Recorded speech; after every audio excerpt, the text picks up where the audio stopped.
Welcome back, and thank you for joining A Shark's Perspective, the podcast with subject matter experts in marketing. Let's face it, appointment television is dead and has been for some time. The battle to remain relevant for local TV stations is especially difficult when you consider the amounts of noise and vast amounts of content on so many channels. However, there are smart people inside many of those stations who are helping local TV continue to evolve and thrive. One of those is Darrell Greene, who is an Emmy Award winning local TV news anchor and veteran journalist with over 25 years of experience serving major markets in local TV news coverage. And on this episode, we'll discuss everything from cord cutting to content marketing, social media to storytelling, and to the movie The Anchorman to maintaining authenticity and integrity. So let's tune in to the TV Anchorman with a podcast shark on this episode of A Shark's Perspective.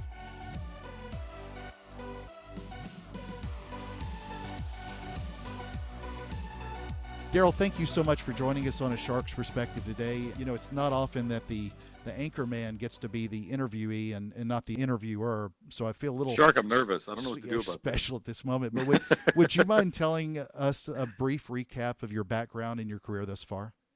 Oh, wow. You said brief. How long Yeah. is this? It stretches back. Let's go to commercial right now. No, just kidding. Yeah, exactly. You might want to think about that. We'll be back. Let's see. The quick and dirty. I started in radio when I was 15 years old in small town Dermot, Arkansas, which is about 200 miles south of here, due south of Memphis, that is. And I kind of never really, I never wanted to do anything else. Mm-hmm. I grew up, I wanted to be Keith Jackson. That didn't work out, You can only have one Keith Jackson, apparently. So, that dream died pretty quickly. Went to Arkansas State University, or as I like to refer to it, the Arkansas State University. Graduated there with a degree in journalism.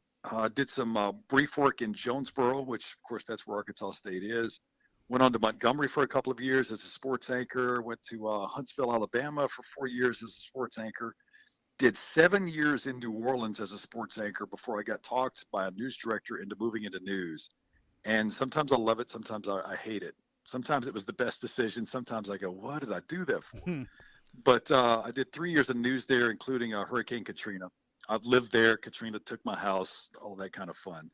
Went from there to Orlando, Florida, worked for the ABC affiliate there, which is a Cox-owned company. Cox, of course, owns Fox 13 here in Memphis. Came to Memphis when Memphis was still owned and operated by Fox News Inc., or Fox Corp, as you would say it, News Corp, excuse me, I'll get it right in a moment, which is nothing more than the people that own Fox. And then Cox came here to find me, apparently, so that they could torture me more. No, I'm kidding. But Sure. Cox bought us out in 2015.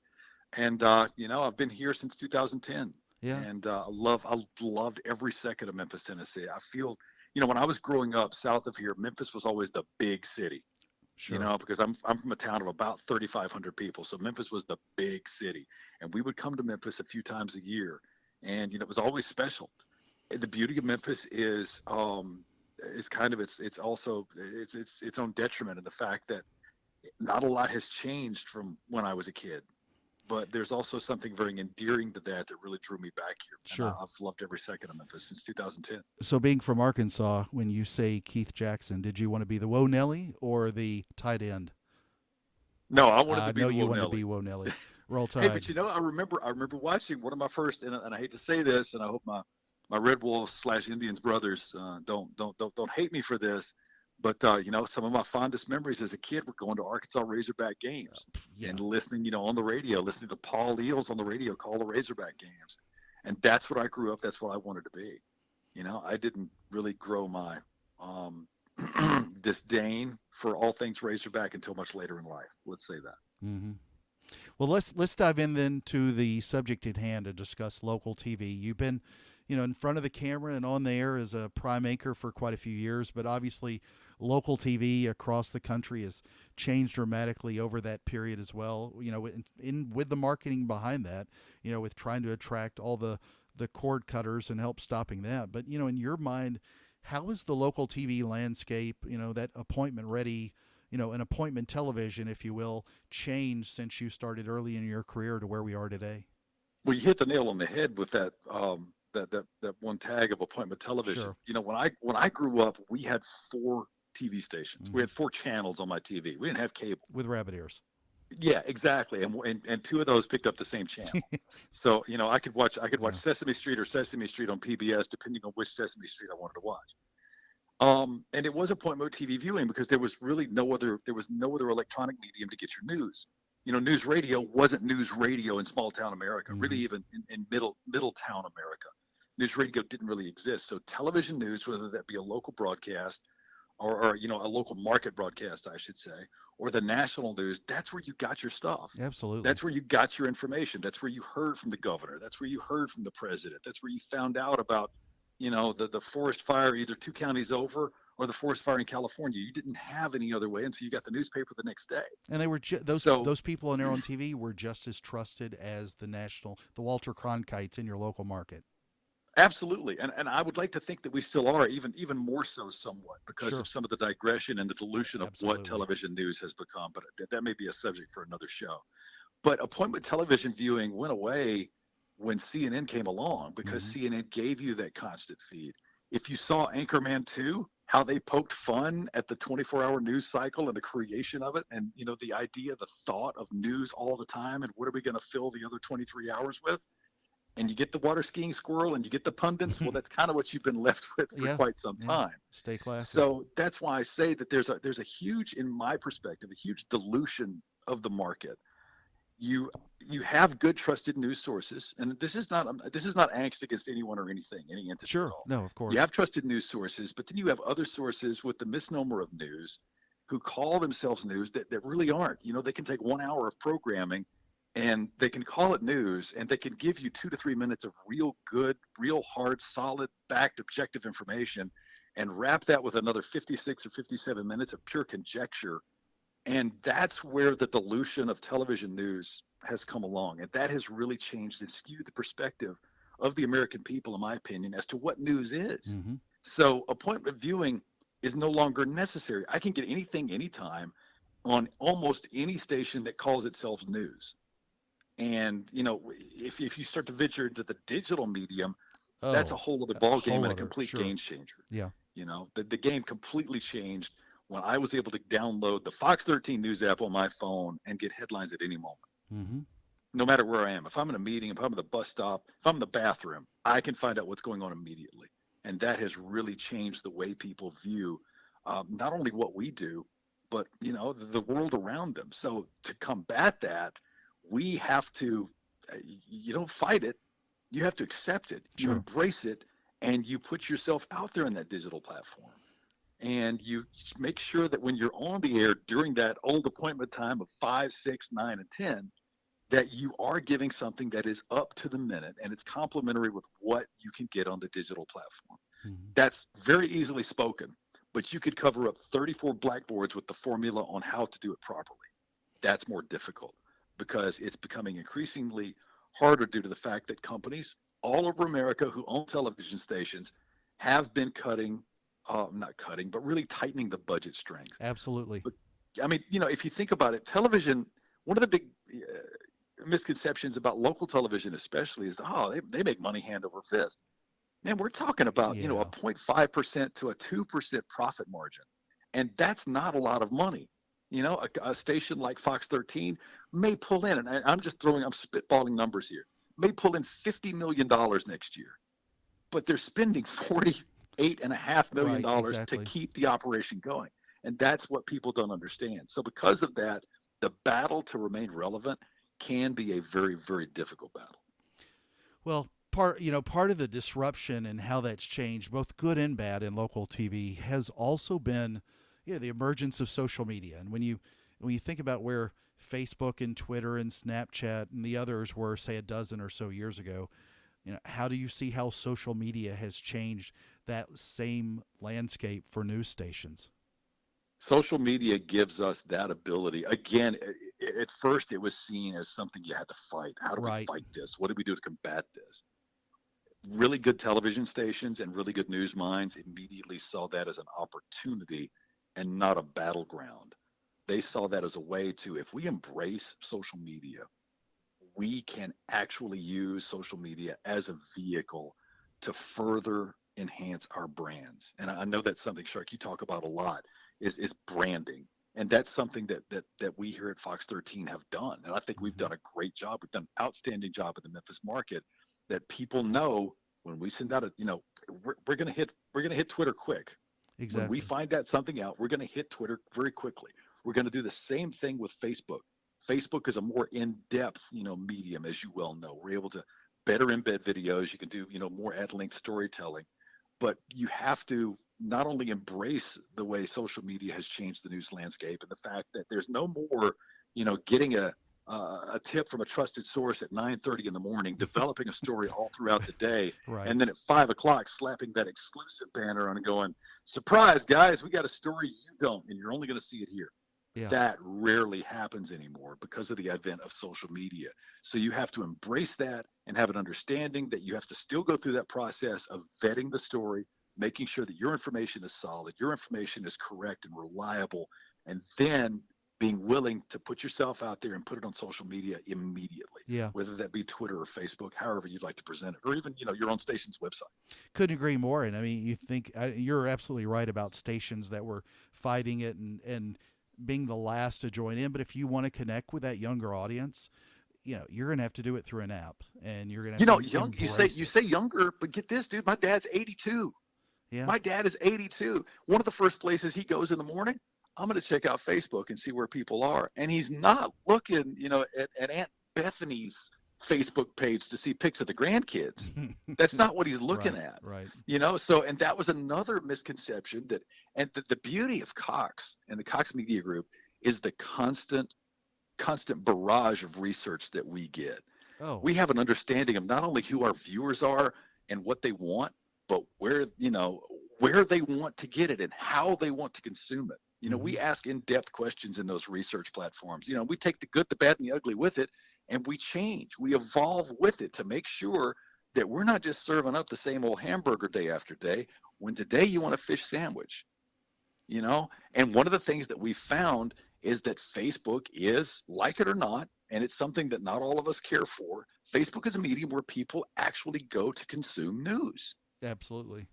Well, the old saying that we've all heard in the past was, if it bleeds, it leads. But when you think about how we market a station, a broadcast, and a story, and how that's changed over that period, especially when you think of how much more quickly a story can have legs because of access to mobile with apps and social media or anything else.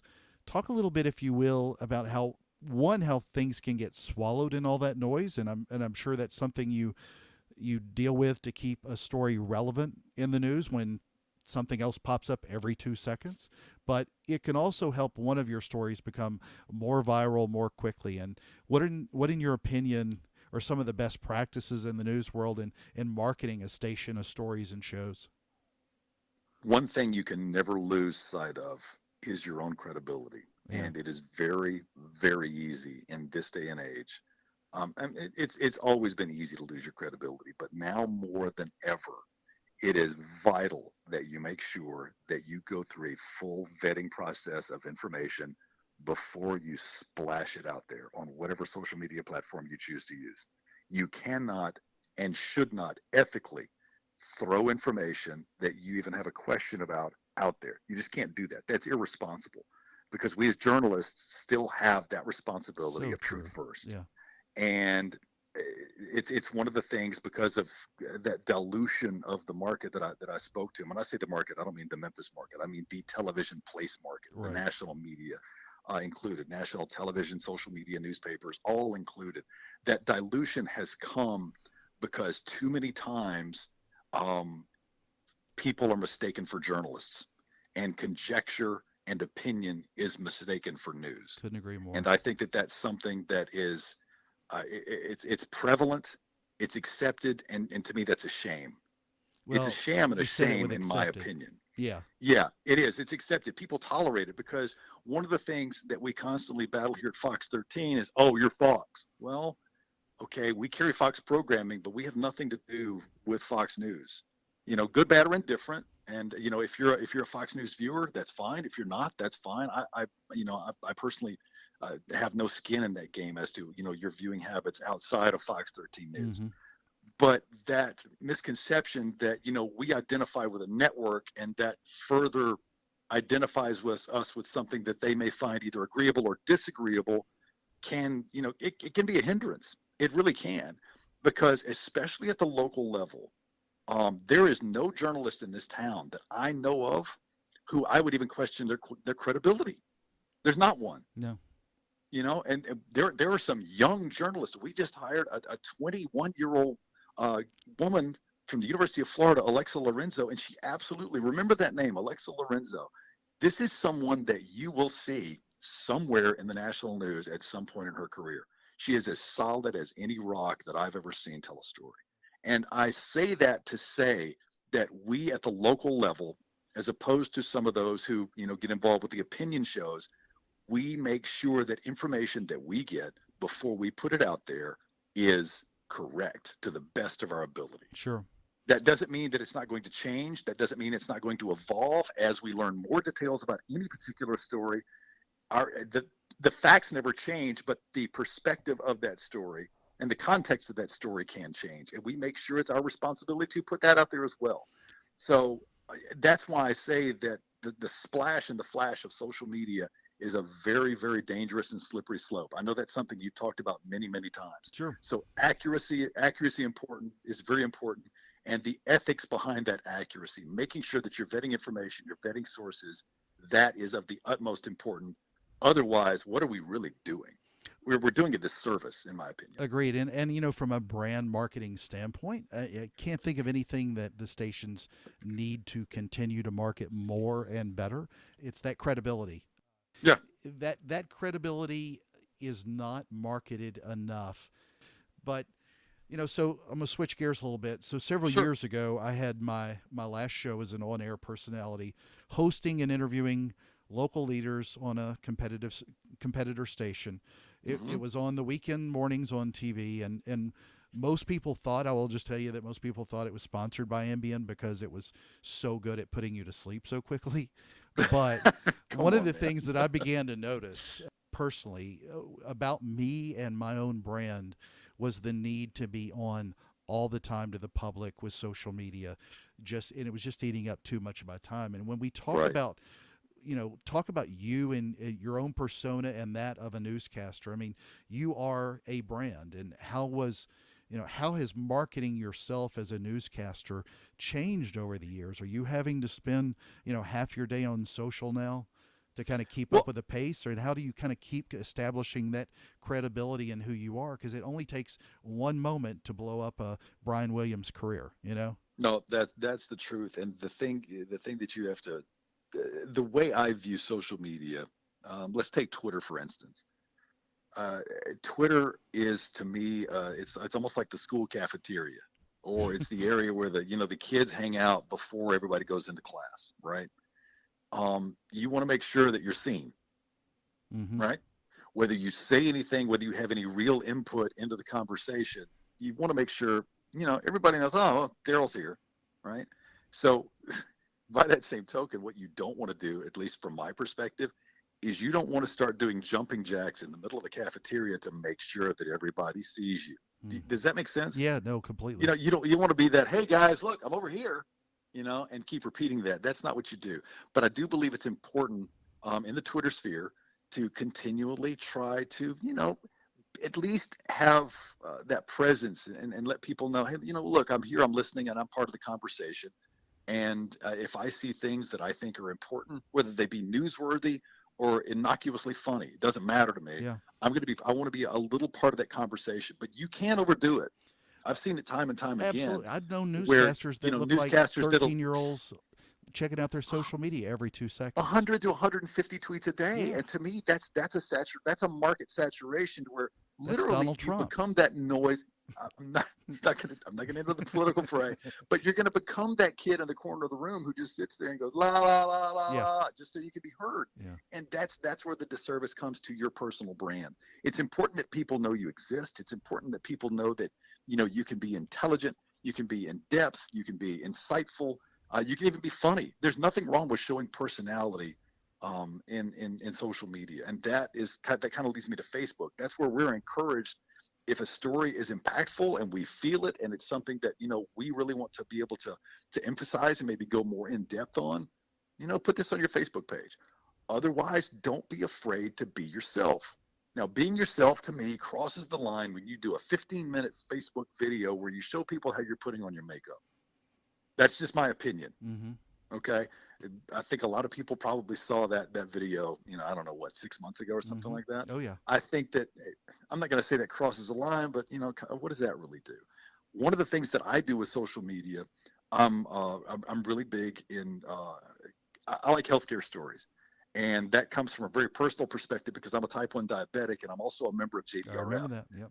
And I love to put information out there that I feel like can help people, whether it be entertaining or it be really good, solid information about, type 1 diabetes and about the fight to find a cure for type 1 diabetes. I like golf. It's not unusual for me to put, something stupid I've done on a golf course, on Facebook. So you can use that to show personality. You can use that to bolster your brand of, yeah, I'm a news anchor, and yeah, I like to, dress nice and be in front of the lights and okay, wear makeup. But I'm also a guy. I'm a person. Right. I'm fallible.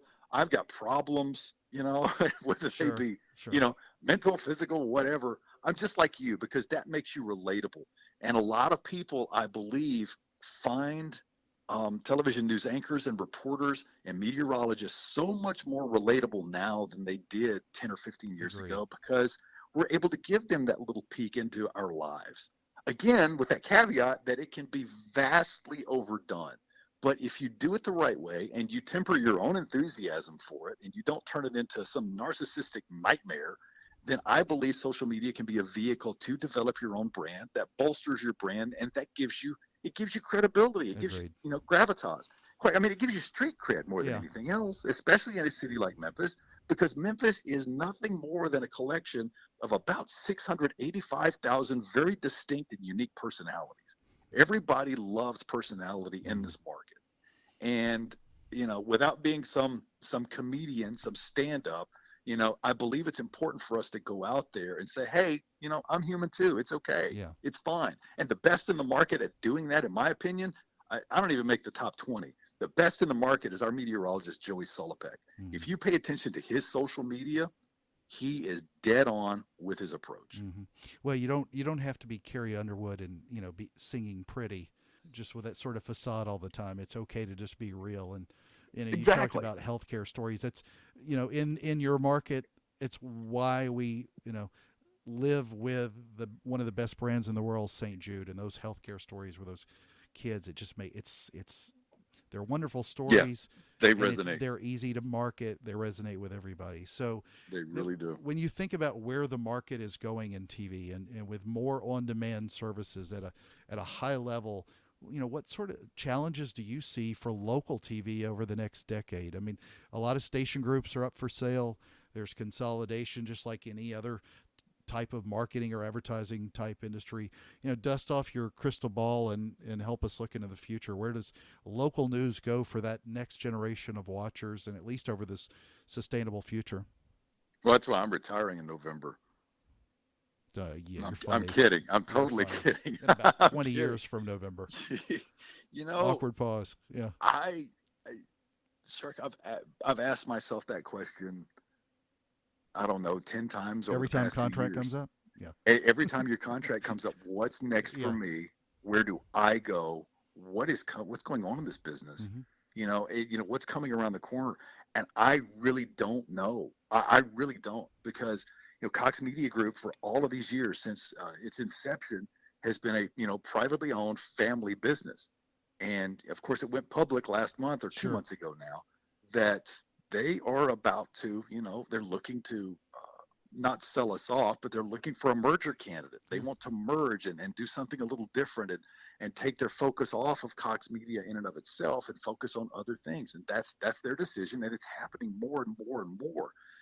And that shocked me.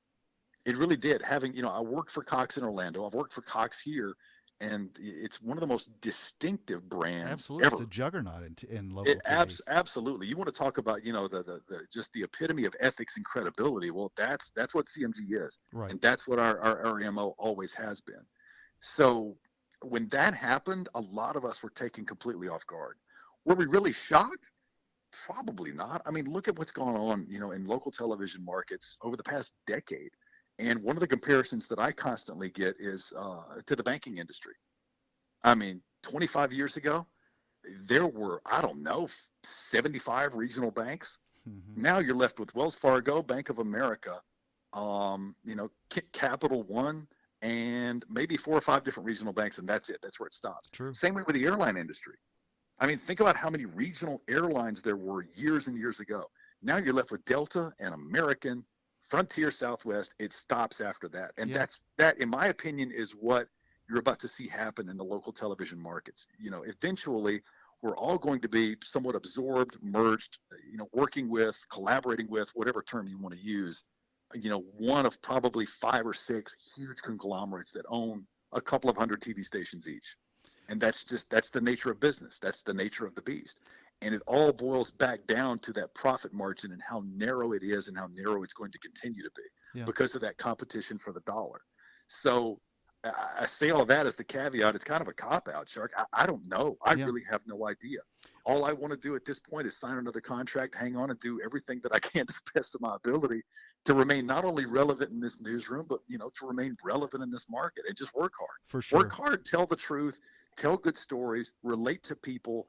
Those are my responsibilities. If I get outside those parameters, then I'm really stepping up above my pay grade. No, you sound like a smart marketer when you say something like that. So, and I think about it, at least from local TV, from being a watcher.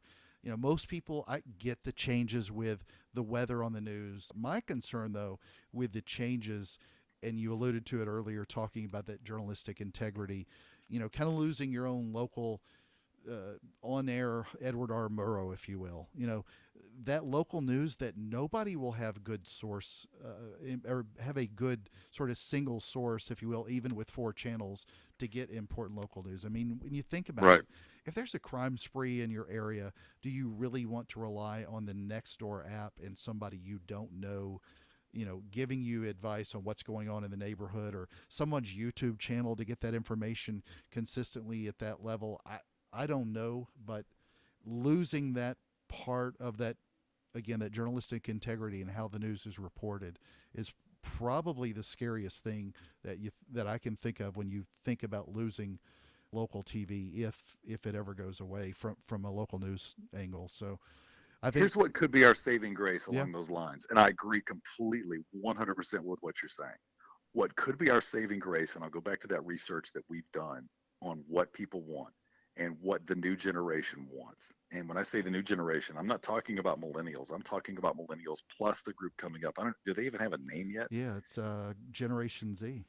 Okay, there you go. Gen Z then. I thought that was a car. Anyway, so Gen Z and millennials, just through the research, starting to learn and glean into what they want. They want in-depth coverage of news stories. They don't want 25-second hit and run VOs over a robbery that means For nothing to them. sure. What they want is if you're going to report on this robbery, and it's something we struggle with, I think all stations struggle with it. If you're going to report and tell me about this robbery at a local convenience store, tell me why it's significant to me. Put it in perspective. Is this one of 10 different robberies in a night? 10 in a week? Could it have been done by the same individuals? Put it in some sort of context and deeper perspective than just a 20-second flash VO of, hey, crime, okay, here's weather. That's not fair to the viewer. And that's something that, I think all television stations fall trapped to or True. fall in the trap of doing because, quite frankly, what it turns into at some point is you've got to feed the beast, that beast being the Yeah. newscast. I've got to fill it with something. Here's this. It's easy pickings. I'll put this in here. So you have to be careful with that. And it's important that we don't get lost in that trap and we continue to provide that sort of perspective because that's what this next generation of consumers want. And that same generation points to the fact that while people are cutting the cord and they're cutting cable, people aren't cutting ties with local television at nearly the same rate because of that sense of connectivity, because that leaves them connected to their community. You can't get Fox 13, and some cable package, floating around out there on the internet. Now we can offer you the app, but you can't get the same Memphis news that you would, I guess I should say, to better say. You can't get the same information about Memphis if you cut ties with the 4 local TV stations here. You just can't. Right. It's not possible because we've already seen the dissolution of newspaper. We've seen what's happened to newspaper. We can't let that happen to TV, and we have to make sure. One of the failings of newspaper is they did not listen to their market demands. Agreed. That's my opinion. I've never worked in newspaper, but some of the readings and the talks that I've had, they were too slow to react to their own market demands. And those same fights and battles that we talked about earlier, talking about social media, we can't do that because we'll lose. We'll lose every time. So we have to make sure that we give our market exactly what they want. Agreed. And you talked about those kind of shows. There's somewhere in between that 30-second to a documentary, 30-minute to an hour documentary. Somewhere in between that, there's about a 5-minute sweet spot that people want to dive in and get more research than they would get on air, followed up by an immediate Morgan and Morgan commercial. You know what? A perfect example of that. And gosh, this is kind of a divergence in the right field here. What was it called? It was one of the first podcasts I ever got interested in. Serial. You remember Serial? Absolutely. It would take one premise, Yeah, and it would explore that premise over a series of exactly. 12, 15, 20. That's what this generation is really into. We cannot do that. Local television news cannot do that. But you know what? We can give you something akin to that. Because at 5 o'clock, I can tell you why story X matters. Or I can tell you about story X. At 5:30, giving the reporter more time to prepare and time to reset, I can tell you why it matters to you. Then at 6 o'clock, I can tell you why it will continue to matter to you tomorrow and what you should do about it and how you might want to, think about this story in the future and how, your local government or others in your neighborhood are reacting to this story or how, they want to see the story change. 100%. That's how we have to further that as well. And it's something that, in my opinion, we do a better job of anybody in the market of doing that, Agreed. even with the limited resources we have. In marketing, it's especially in content marketing, it's basically referred to as storytelling.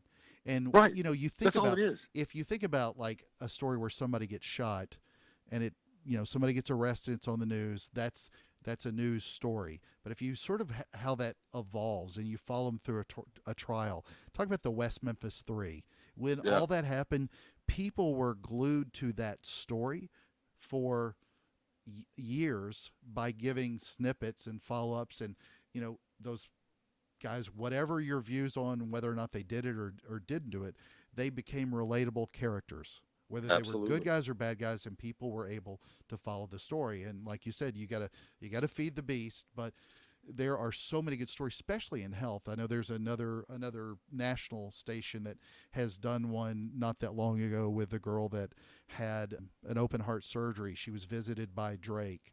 They did a follow-up with her right after she had the surgery. They did a follow-up with her when she was on the playground a month later. And those kind of stories are what people are really looking for. They don't have to be a full-blown documentary. They just need to be the kind of content that people will continue to absorb, want to know more, and they want to know more about the characters in the story. So I think part of my ridiculous solution for local TV is to make them all bingeable series.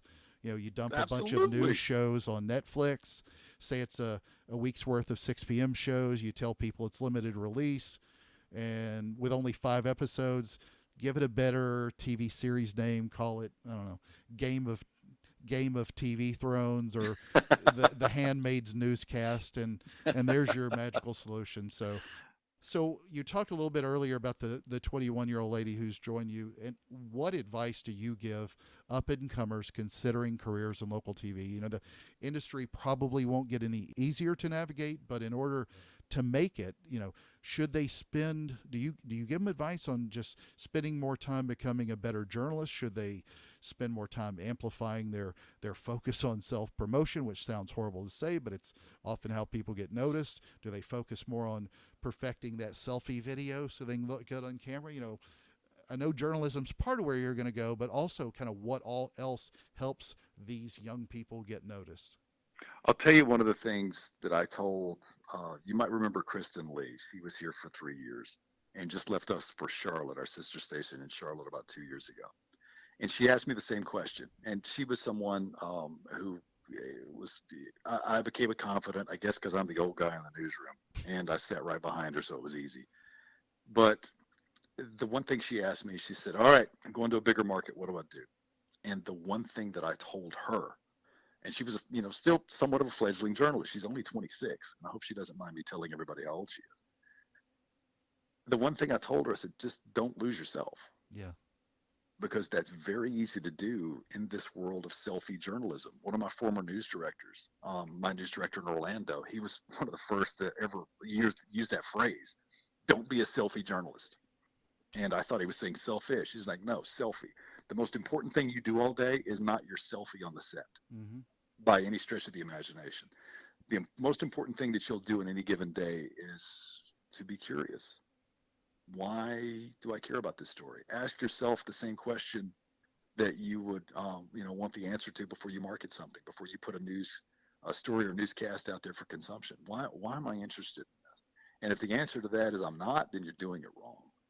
So your challenge as a journalist is to be curious, to find things that you, as a person, as a citizen, as a just someone in the community, would find interesting, and you dig into that story, and you don't lose yourself. You don't become a part of the story. Is it important to sometimes, put yourself in the story? Absolutely. Mm-hmm. I believe that it absolutely is, because again, that gives to me, the viewer, the perspective of, Darrell really is there. He's knocking on that door. Darrell really is there. He's really asking this question of, whatever politician or whatever person of importance in that story. He's asking that question, and I could see him asking that question, and he's asking that question on my behalf. I always believe when I'm doing something, it's not necessarily to promote me when I'm telling a story or doing a story. It's a huge responsibility that I bear when I ask questions on behalf of people who are watching, because they don't have the same access to those individuals that I do. So it's, incumbent upon me to make sure that my questions are intelligent, and to make sure that the story that I'm framing is something that people really want to hear. So go out there, be curious, and don't lose yourself. Telling stories is not hard. We vastly overcomplicate that. A story will almost tell itself once you get the facts. If you've got a puzzle with 100 pieces, you have to dump them all on the table, take a look, and then start to form the puzzle. But you can't form that puzzle with 50 pieces. Right. You have to make sure you have all the pieces out there. So go and find all the pieces that you possibly can to frame the story, as best you can. And when I say frame, a lot of people kind of wince at that. But when I say frame, that's what we're doing, because we're all fallible humans. As much as I crave objectivity, I am always subjective in my storytelling. I can't help it. And I freely admit that. So when I frame a story, I want to make sure that I'm framing it from both, up close, medium distance, and long range perspective, to make sure that I'm getting the whole picture, and I'm putting the whole picture out there. Sure. So if I'm talking to a high school class, I tell them don't do it. If I'm talking to a college class, well, you're already halfway there, so Right. make sure you do it right.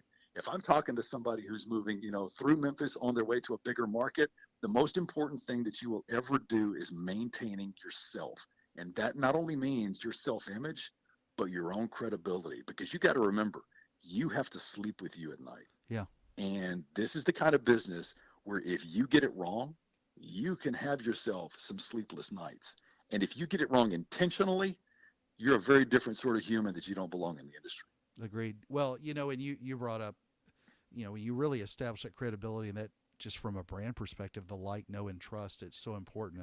I will harken back though to some, you remember not that long ago when a lot of the newer hires were kind of armed with iPads and those self-production units, if you will. Oh yeah. And it became X-Pads. X-Pads, and they basically, I was armed with one. That was basically the focus of how I was going to frame me being on air. It had nothing to do with the actual content or the story. So it's great to hear you bring it back home to what's really important, and that's just being a good, credible journalist that we can like, know, and trust. So Just be a good person. Yeah. It's not that Be hard. Just authentic. allow yourself to be a good person. Yeah. Have a conscience.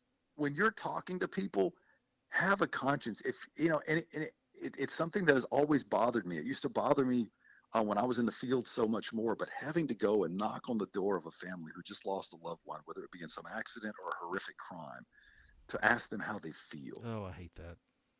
I that was something that used to make my skin crawl. It made my stomach turn. But I had a turning moment in Orlando when I got the chance to interview a young woman whose husband, a Marine, died in Afghanistan. Mm. And I had to ride an hour and a half to go see this lady. And I'm thinking the whole time, I do not want to do this. Mm-hmm. I already know what the answer is. She does not want to see me. She has no desire to talk to us, to talk to a camera. So I'm fully prepared for the slam of the door in the face and get out of my blanking yard. I'm prepared for that. Mm-hmm. We knock on the door and she says, "Can I help you?" And I identified myself and I said, the first thing I did, I said, "Sorry for your loss. Thank you for the service of your husband. Thank you for your service as a military widow. If you have anything to say to our cameras, your husband was well thought of in this community. If you don't, I understand." She invited us in and I spent 35 minutes with that woman. And Wow. she called the interview that we did one of the most cathartic things she's ever done. So, it changes your perspective on that. You may only get that reaction 1 out of 100 times, but if you can mean something to someone you're interviewing 1 out of 100%. 100 times, Yeah. I think you've done a service somewhat to your viewer, but more importantly to another human. Sure. And I think that if we lose our humanity in this business, then we've lost everything. Yeah. You have to keep your humanity and keep your perspective. I keep using that word perspective, but you have to keep your perspective on who you are and what you're doing, because Darrell Greene is no big deal. Darrell Greene was one of the worst place kickers in Arkansas State University history. Darrell Greene is one of the worst golfers you'll ever see with an 8 handicap. Darrell Greene is one of the worst guitar players you've ever seen, who got the chance to play with one of the best bands ever in New Orleans, Louisiana for several years. I'm just a guy. That's it. That's all any of us are. Mm-hmm. And if we lose our humanity in this, this circus of TV news and this circus of social media celebrity, we've done not only a huge disservice to you, the viewer, and you who read what we do, but more importantly, we've done it to ourselves. For and sure. that's sad to think. I'm sorry I got real sentimental. No, it's going to be hard for me to follow up though with this question. And you've obviously been on the air for thousands of broadcast hours over your career, and you've achieved awards and accolades for your success on TV. And I think it's fair to say at this point that this podcast probably represents the pinnacle of your career, and there's nowhere higher to aim it. But you know what? I'll go with that. If I'm done, I'm done. So Terry Bradshaw always said he never knew his last game was it. There you go. Well, so Darrell, where can people follow you, find out more, watch, and tune in?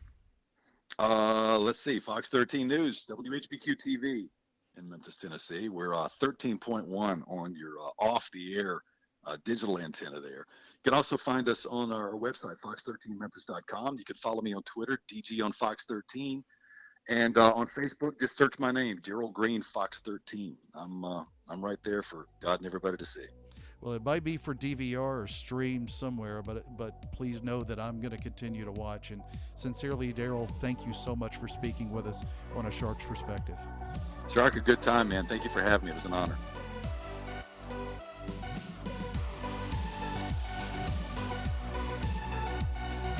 So there was my conversation with Darrell Greene, an Emmy Award-winning local TV evening news anchor and veteran with over 25 years of experience serving major markets in local TV news coverage.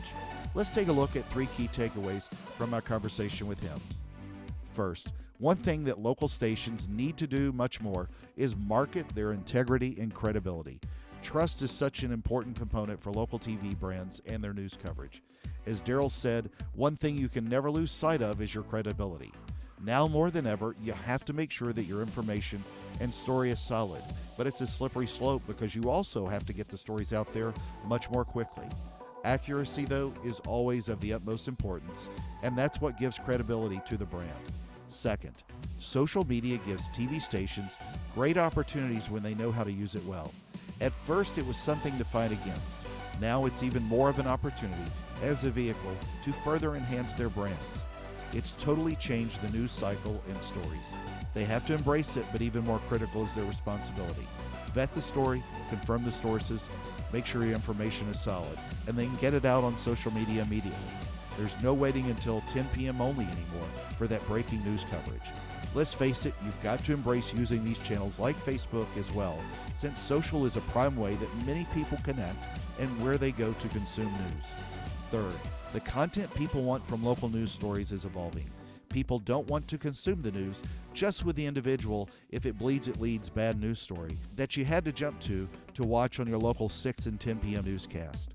Research has shown that the next generation of local TV watchers are looking for more in-depth stories with context. Storytelling, i.e. content marketing 101, is becoming more and more important to the people marketing local TV today. Got a question? Please feel free to find me on LinkedIn or send me an email to kenneth@asharksperspective.com. It's been my privilege, and thank you so much for taking the time to listen to this show regarding another one of the many components that makes up marketing today.